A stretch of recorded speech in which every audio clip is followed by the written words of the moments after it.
Welcome to Buckets. This is Action Network's basketball betting podcast presented by BetMGM. On this episode, we're talking bets for Friday, March 1st. Yes, it's March. I'm Maria Marino, host of Green Dot Daily weekdays on Action Network, and I'm also joined by Joe Dellera. Joe, great to have you.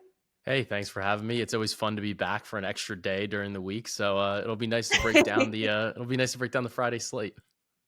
For sure. And you get to do it with me. Lucky you. All right. Hey. Why don't we start by you saying your best bets for the day, and then we'll kind of get into more of why. All right. So I like the Minnesota Timberwolves -6, and I like Jayson Tatum over 8.5 rebounds against the Dallas Mavericks. Fantastic. And I'm going to share with you we'll call them leans for right now, and then you can either validate or discredit me as we go. But I actually like the Warriors -2 and the Bucks -4, both of the teams that are on back-to-backs. I'm also thinking about maybe getting the points with Detroit at home against Cleveland. So we'll work through all of that. Spicy. Yes, very spicy right off the top here. Why don't we start with the Mavs-Celtics game, though, because I think that's just like the marquee game on the slate. As we know, Luka Doncic has been questionable kind of throughout this week because he already had a broken nose, sprained his left ankle last time out in the win that the Mavericks just had, but he is questionable at Boston. You know, the Celtics have won 9 straight, 5-3-1 ATS in that time. The Mavs are actually 8-2 in their last 10 straight up and against the spread. Celtics -9.5 in this one. Yeah, I mean, look, Luka is just incredible. Like, he's been so good throughout the whole season. He's kind of putting together like that late-ish push for MVP. Like, at least he's kind of making it a 3-man race. But look, I don't know. I mean, it's questionable with like the ankle. I understand that, but I mean, he just balled out on his birthday. He had 35 or 30-point triple double, like 14 assists. Right. Like, the dude was unbelievable. So when I'm looking at this, like, it's kind of hard to say, like, it's hard to guess like whether he's going to play or not. Cause it's like, he didn't look hurt at all. Right. So it's like, when you're trying to make that like assumption or kind of a look at the game, it definitely makes it a little bit more complicated. But they play tomorrow or today on Friday, but then they don't play again until Sunday. So it isn't like a back-to-back set. They obviously need him. It's the last game of of a road trip for them. They go back home to Dallas on Sunday. I would hope that he plays, and I think the line is kind of indicative of like splitting it, right? So it's at like 9.5 right now. It opened at 7.5. If Luka's out, I can maybe see this balloon to double digits. But maybe that's an opportunity to kind of buy in on a Dallas Mavericks team later, like if we can get to like an 11.5 or something like that, because Dallas is, Boston's the best team in the league right now in terms of every advanced stat, but Dallas has been dynamic so far, especially even without Luka. You still have Kyrie Irving, so it's not like they're completely devoid of offense without Luka. Yes, and Kyrie, of course, very familiar with playing in Boston. And just to sort of elaborate a bit on the situation with Luka. So as I said, they won at Toronto. That was on a second night of a back-to-back, and that was right after that crazy, heartbreaking loss in Cleveland. Yeah. And from what I understand, he seemed to limp a little bit early in the game, but as you said, went on to just have an incredible performance. So he was still able to be effective. So, I mean, if he's playing, it's not like one of those situations where, you worry it might not be 100% or anything like that. Because if he's playing, he's going to be effective. But yeah, it's kind of tough until you know for sure sort of his status. For sure. But let's keep it. Actually, you mentioned Tatum. Yeah. Did you want to elaborate on that in terms of the rebounding? Yeah, so I like Tatum to go over the 8.5 rebounds. It's honestly like it's a little bit of a high line for him. He's only hit it in 44% of games this season, but he's still averaging 8.5 rebounds per game. Part of why I like this is that Dallas is one of the worst rebounding teams in the league. They're like relatively undersized, especially if Luka doesn't play. Then that takes away like one of their better rebounders. I think he actually is leading the Mavericks in rebounds right now. So that kind of takes that advantage away from Dallas at all. But when Tatum and the Celtics played Dallas most recently, he had 11 rebounds on January 22nd, and over his last 3 contests against Dallas over the past 2 seasons, he's cleared this line in all of them. Dallas allows the second most rebounds per game to their opponents. So I do think that this is a good opportunity for Tatum to go over the 8.5 rebounds. If you can find a good price on double double, that's not unreasonable really either in this spot. So especially when you look at his recent form, he just had 11 against Philly. I think this is a good spot for Tatum to go over the 8.5 rebounds. Very nice. Okay, one best bet down for you. I'm going to take this as my turn right here. Sure, you're up. So let's talk about Bucks Bulls. So as I mentioned, Bucks going to be on the second night of a back-to-back. They actually beat the Hornets here on Thursday night. And we kind of knew coming out of the All-Star break they were going to have a pretty favorable schedule in terms of opponents, which frankly couldn't come at a better time because they obviously were struggling to start their tenure under Doc Rivers. But so far, so good. 4-0 straight up and against the spread in that time. And now they play the Bulls. And I understand Chris Middleton may not go, but I feel like the Bucks still have enough firepower here, and they just really, really need to capitalize when they're playing the teams that they should beat. And they're in a position now where they can take hold of that second seed again in the East. And I just feel like this is the time. Like this should be the part of their schedule, at least in terms of who they're playing, that they take advantage. Yeah, I mean, I think that you're spot on about this spot. And it's like a pretty important game for Milwaukee. Not so much like the standings matter, obviously, for them. Like they're trying to climb in the East. But I think that it's important too with like getting into that rhythm with Doc Rivers, like getting into a good flow, getting prepared for the postseason. And we've kind of started to see like some things open up. Like they still struggled a little bit to score tonight against the Charlotte Hornets, but Hornets kind of throwing out like I think they're actually a little bit better than their record indicates just based on some of the moves that they've made. But look, I think that you're spot on here, and Milwaukee's been pretty solid against the spread when they've been at a rest disadvantage actually this year. They're 9-6 against the spread with a rest disadvantage. So that's a situation here with Chicago having the rest advantage. I think that it's definitely a good spot. And I feel like it's a little bit of a buy low on Milwaukee. I feel like the conversation around them has been like, oh, like they're not that great. Like they're this, they're that. But I think when you're kind of getting to it, it's like the offense is still good. They're 9th in adjusted net rating. They are worlds better than Chicago. And the fact the spread's only like 3.5, 4, I think it's a nice opportunity to buy them on a back-to-back where I don't really think they had to work that hard against Charlotte. Well, I appreciate the kind words. I appreciate the support. I think I'm going to roll with it. That's what I'm feeling for right now. But let's keep it going here because we obviously have a full slate. And another game we want to get to is Sacramento at Minnesota. So the T-Wolves are laying 6, and that was another one of your best bets. Yeah, so I like this spot.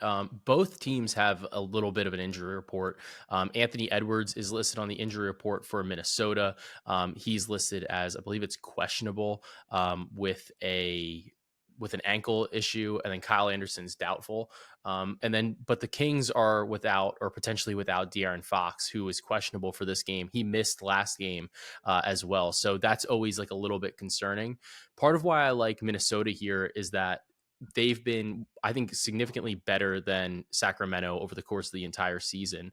And I also like the fact that they have multiple guys that can really kind of handle Domantas Sabonis, between Rudy Gobert, Karl Anthony Towns, and even Naz Reid to a certain degree.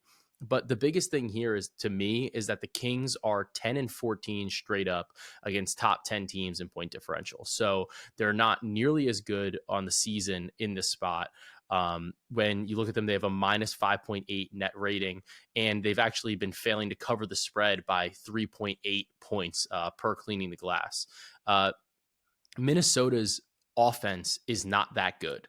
And without Anthony Edwards, I think it definitely makes it a little bit tougher if Ant does miss. But at the same time, the Kings defense has been really poor in this spot. Against top 10 teams, they're 20th in defensive rating. So I really do think that this is a spot where Sacramento should struggle. And just based on what Minnesota can kind of do stylistically on the defensive end, I think that's going to make life very difficult for the Kings overall. So I like the Timberwolves. I'd lay the 6. I think it's kind of like a funky line right now, just based on the news.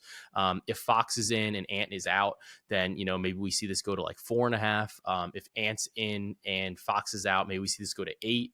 And then maybe if both are in, then we stay at 6, or if both are out, we stay at 6. So I do think that they're both the primary like offensive engines for each team. But I do think that at the end of the day, Minnesota's defense is still going to be absolutely locked down in the spot and make it difficult for Sacramento to score. So I'm okay with laying the 6 right now. Probably do a half unit and then add to it later, depending on some of the news. Good call. And what about from a prop perspective? So from a prop perspective in this game, I really like Rudy Gobert, his rebounds against Domantas Sabonis. So this is a national French fry day for us. Over the last over his last 10 games against Domantas Sabonis, Gobert has averaged 16.2 points and 15 rebounds. He's had double-digit boards in every single game out of those 10, with the low being 11 twice.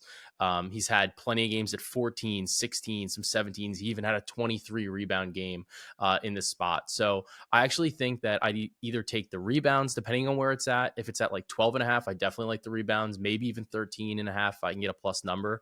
But I'm even comfortable taking like a points plus rebounds, just based on the fact that, number one, he's been able to score in this particular matchup, but also because in the event that Ant is out, I think we might see a lot more pick and roll between Gobert and Mike Conley. So that is kind of a way to like hedge a little bit on the injury news, but then also just try to take advantage of a good matchup for Gobert either way.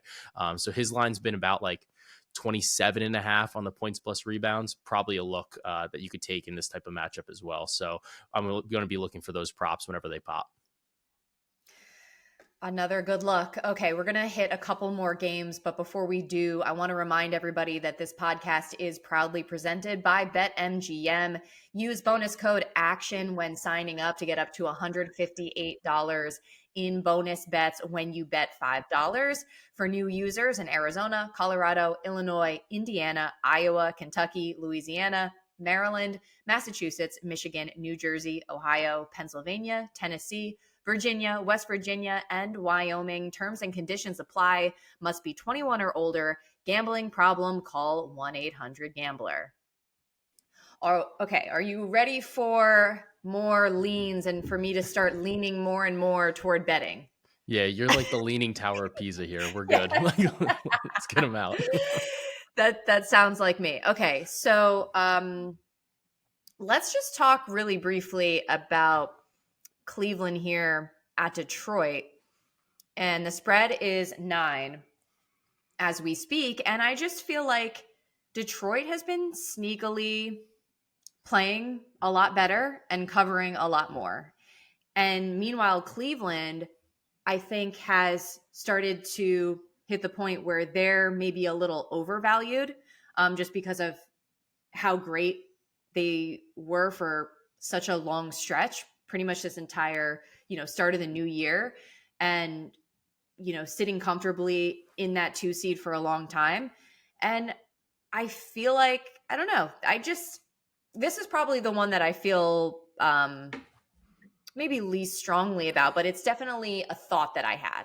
Yeah, I mean, I think that your thought's actually good. Like it's not it's like it's an What interesting else thing are because you it's gonna like say though, Joe? You're not gonna well, say it's bad, right? no, You would no, tell me though, right?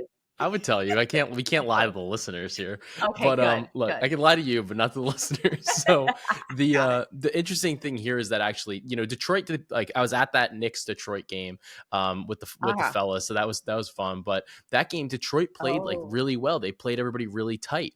They played the Knicks really tight. And Detroit actually over the last 2 weeks, so there's some like all-star game stuff in there where we didn't have games, but Detroit is 1-3.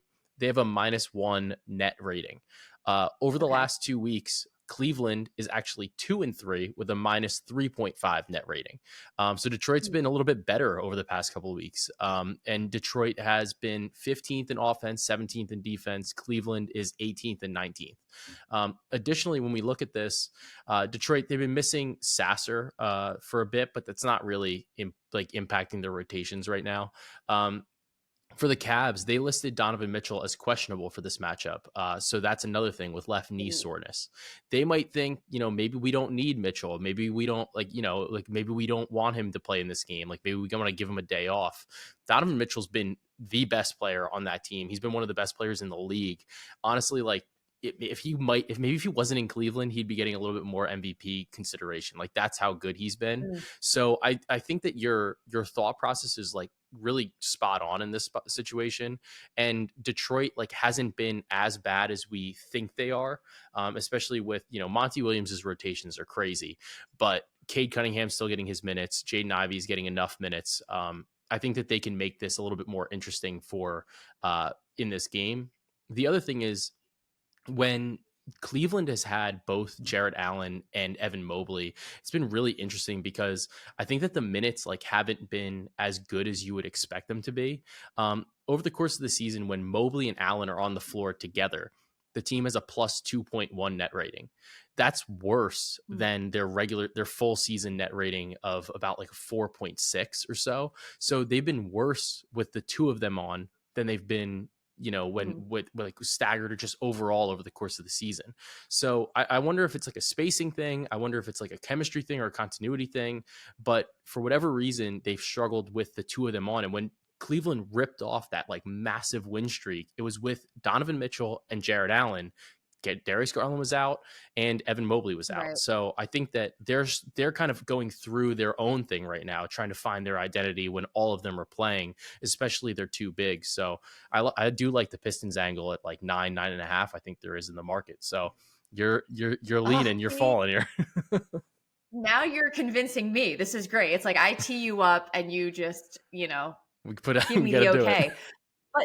But it is a good point about how with those two guys out, Garland and Mobley, Cleveland was figuring it out and they were playing so well. And then you bring these other important pieces back in. And I really do think there is a bit of a chemistry factor and just getting used to playing together again. Maybe a slight overthink at times, Hmm. rather than just like sort of making the obvious play. So, okay, I'm feeling pretty decent about that. Um, the one other game I wanted to touch on, which I mentioned off the top, Warriors -2 up in Toronto. So the Warriors at MSG on Thursday. As we speak, the game should be going final any moment, and the Warriors are up double digits. So that would mean that the Dubs are 11-3 straight up and against the spread in the month of February. So they're just playing a whole lot better. And this is just another situation, kind of like a similar thought process that I had to the Bucks, where it's like, okay, the Warriors are not only the better team, but you're talking about another team, like I said with the Bucks, that is so motivated to get right. Where they had like the first half of the season was tumultuous. There were a lot of struggles. They were falling down the standings. And now it's like an urgency factor of we need to beat the teams that we can beat, that we should beat rather, because like we need every bit of, momentum that we can get for playoff seeding, especially in the West, which is, Hmm. just a dogfight. So that's just kind of how I feel, where, the Warriors, they're playing way better. I know they're on the road. I know they're on a back-to-back, but I feel like they can beat the Raptors by a couple points here. Yeah, I mean, it's a short spread, right? At 2. And when we look at some of the against the spread information, Toronto, when they have had a rest advantage, 6-9-1 against the spread. And when we look at the Golden State Warriors on no rest, 7-4-1 against the spread. So I understand, Golden State, they're on the road trip. They're going to play Toronto. It's definitely a spot where you look at these two teams and you're like, they're in totally different classes. They're similarly situated in the standings, but the way the Western Conference is, like, we know that the Western Conference is so much more like of a gauntlet than the Eastern Conference, especially the bottom, right? And I do think that your point is strong, because it's like they've got Chris Paul back, they have Klay Thompson playing really well off the bench, and I think that should help with their bench minutes. They've been so much better since they kind of got their guys back. They got Draymond back. Steve Kerr's making those tough decisions to play, Klay off the bench and start Podzingis, or I can't even say his name, Pods and Kuminga at the same time. Yes. And I think that's so important, right? So I do think that your spot with your look at Golden State, it seems funny, like we're taking all these guys on short rest, but I think that Golden State definitely should have the edge in this game. This has been an interesting week to week and a half out of the All-Star break, because it's like, okay, you get a break, but then it's like, here, everybody, you got to play back-to-backs. Like, it's just like how they have to, fit in the schedule. So it just so happens that the rest stuff is a factor, but at the same time, it's still crunch time in the season. And Toronto, they're outside of the playoff picture right now completely, and it seems like they're trending down, right? They were sellers at the deadline, whereas Golden State, they're the opposite. They're in that 10th spot or so as we speak, but it's like, do any of us sit here thinking that Golden State is not going to get in the play-in? No, like they're trying to get in. I mean, they're trying to take advantage of Steph Curry. Like, there's no way that they are laying down here. So yeah, the rest thing, and you mentioned they've actually fared decently well in that sort of situation, which does make me feel a little bit better. But it is what it is. It's kind of like, for them at this point, like it doesn't matter. Like, we need to win games. Yeah. It's not, they don't have the luxury of like taking games off at this point in the season. It's not like those teams years ago where they were just rolling through the regular season. Like, they have to try. Like, even this game against the Knicks, they beat the Knicks. Knicks were pretty undermanned lately, but they had to like work. Like, it took them, it was not like an easy win for them. So it's like, they really do need to take advantage of these spots against like quote unquote bad teams and kind of win and try to take advantage, especially with a short spread. I do like it. It's just one possession, not even a full one. Well, it seems, Joe, that I began this podcast thinking about placing some bets, and I believe right now I am going to place some bets. So to recap, what I am interested in is Bucks -4, Detroit +9, Warriors -2. And why don't you recap your best bets for me real quick? I like Minnesota -6. I like Tatum over 8.5 rebounds. And I'm going to be looking for a Rudy Gobert, either a rebounds or a points plus rebounds prop whenever it comes out.